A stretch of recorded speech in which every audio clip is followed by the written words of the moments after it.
आता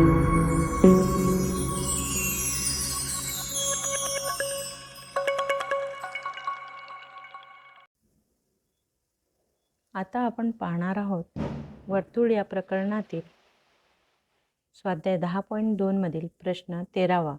सिद्ध करा चक्रीय चौकोनाच्या सम्मुख बाजूंनी वर्तुळ केंद्राशी अंतरित केलेले कोन पूरक असतात. हा प्रश्न पुस्तकामध्ये थोडासा चुकीच्या रीतीने छापण्यात आलेला आहे. याची कृपया विद्यार्थ्यांनी नोंद घ्यावी व प्रश्न दुरुस्त करून घ्यावा. आपल्याला जी आकृती दिलेली आहे त्याप्रमाणे हा जो चक्रीय चौकोन दिलेला आहे त्याच्या सम्मुख बाजू म्हणजे समोरासमोरच्या बाजूंनी वर्तुळ केंद्राशी जे कोन केलेले आहेत ते कोन एकमेकांना पूरक आहेत, म्हणजेच 180 अंशाचे आहेत हे आपल्याला दाखवायचं आहे. येथे ABCD हा एक चक्रीय चौकोन आहे व आपल्याला साध्य करायचा आहे कोन AOD अधिक कोन BOC बरोबर 180 अंश. त्याचप्रमाणे कोन AOB व कोन DOC किंवा COD बरोबर 180 अंश. यासाठी आपल्याला रचना करून घ्यावी लागेल. आपल्याला OP, OQ, OR व OS जोडून घ्यायचे आहेत. त्याचप्रमाणे या कोनांना नावे देऊन घ्यायची आहेत. 1, 2, 3, 4, 5, 6, 7, 8 अशा प्रकारे 8 कोन तयार झालेले आहेत. आता आपल्याला त्रिकोण AOS व त्रिकोण AOP घ्यायचा आहे व ते कशाप्रमाणे एकरूप आहेत हे प्रथम सिद्ध करायचे आहे. त्रिकोण AOS व त्रिकोण AOP मध्ये OS बरोबर OP, कारण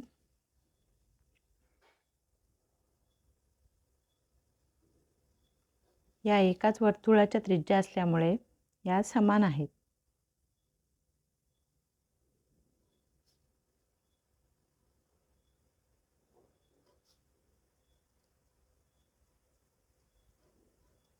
त्याचप्रमाणे OA बरोबर OA,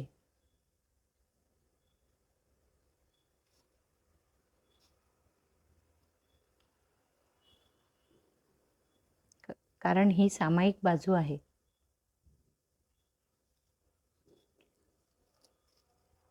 तसेच AS बरोबर AP,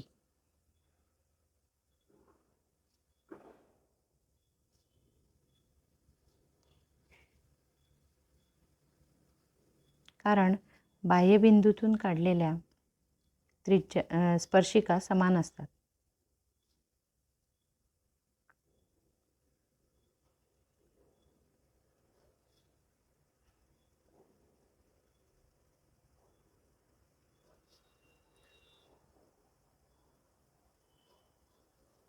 म्हणजे दोन्ही त्रिकोणांमध्ये त्यांच्या संगत बाजू या समान असल्यामुळे हे दोन्ही त्रिकोण एकरूप आहेत. म्हणून त्रिकोण AOS एकरूप त्रिकोण AOP, कारण बा कसोटी.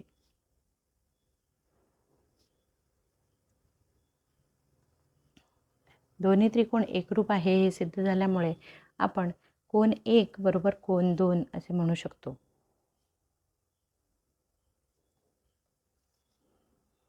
कारण एकरूप त्रिकोणाचे संगत घटक.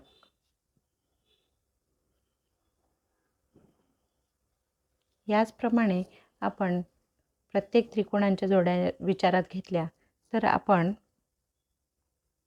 हे सिद्ध करू शकतो की कोन 3 बरोबर कोन 4, तसेच कोन 5 बरोबर कोन 6, कोन 7 बरोबर कोन 8. आता हे सर्व कोन पाहिले तर हे एकाच मध्यबिंदू पाशी आहेत.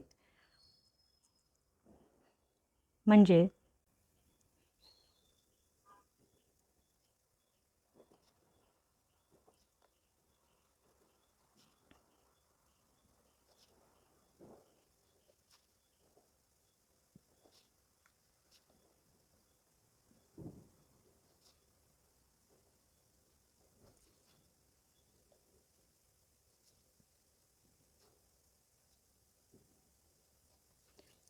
सर्व कोनांचा मध्यबिंदू समान असल्यामुळे या सर्व कोनांच्या मापांची बेरीज 360 अंश असते. म्हणून कोन 1 अधिक कोन 2 अधिक कोन 3 अधिक कोन 4 अधिक कोन 5 अधिक कोन 6 अधिक कोन 7 अधिक कोन 8 बरोबर 360 अंश. म्हणून वर आपण सिद्ध केल्याप्रमाणे आपण लिहू शकतो कोन 1 अधिक कोन 1 अधिक कोन 4 अधिक कोन 4 अधिक कोन 5 अधिक कोन 5 अधिक 7च्या ठिकाणी कोन 8 अधिक कोन 8 बरोबर 360 अंश. यांची बेरीज केली असता 2 कोन 1 अधिक 2 कोन 4 अधिक 2 कोन 5 अधिक 2 कोन 8 बरोबर 360 अंश. या सर्वांमधून आपण 2 सामायिक घेऊ शकतो.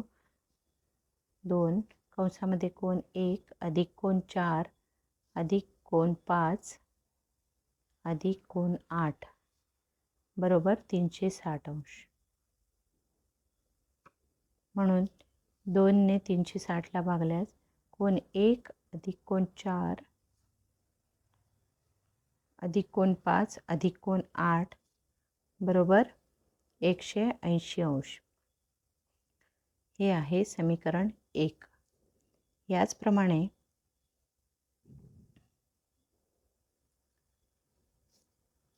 कोन 2 अधिक कोन 3 अधिक कोन 6 अधिक कोन 7 बरोबर 180 अंश.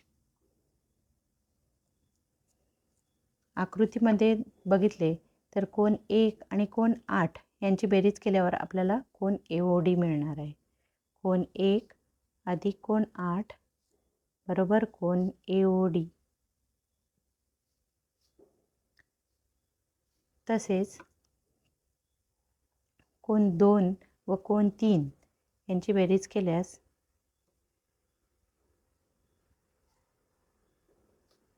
कोन AOB. याचप्रमाणे कोन 4 अधिक कोन 5 केल्यास आपल्याला कोन मिळणार आहे BOC. कोन 6 अधिक कोन 7 केल्यास कोन COD.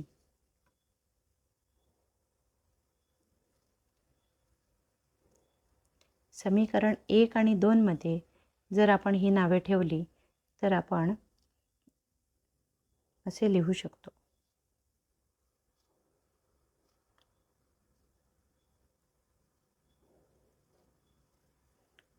कोन AOD अधिक कोन BOC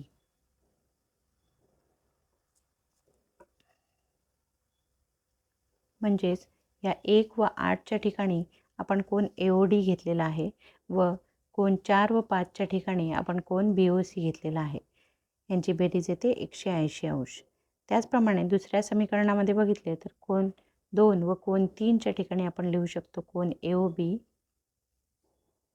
व कोन 6 आणि 7च्या ठिकाणी लिहू शकतो कोन COD बरोबर 180 अंश. म्हणजेच चक्रीय चौकोनाच्या सम्मुख बाजूनी वर्तुळ केंद्राशी अंतरित केलेले कोन पूरक असतात हे आपण येथे सिद्ध केलेले आहे.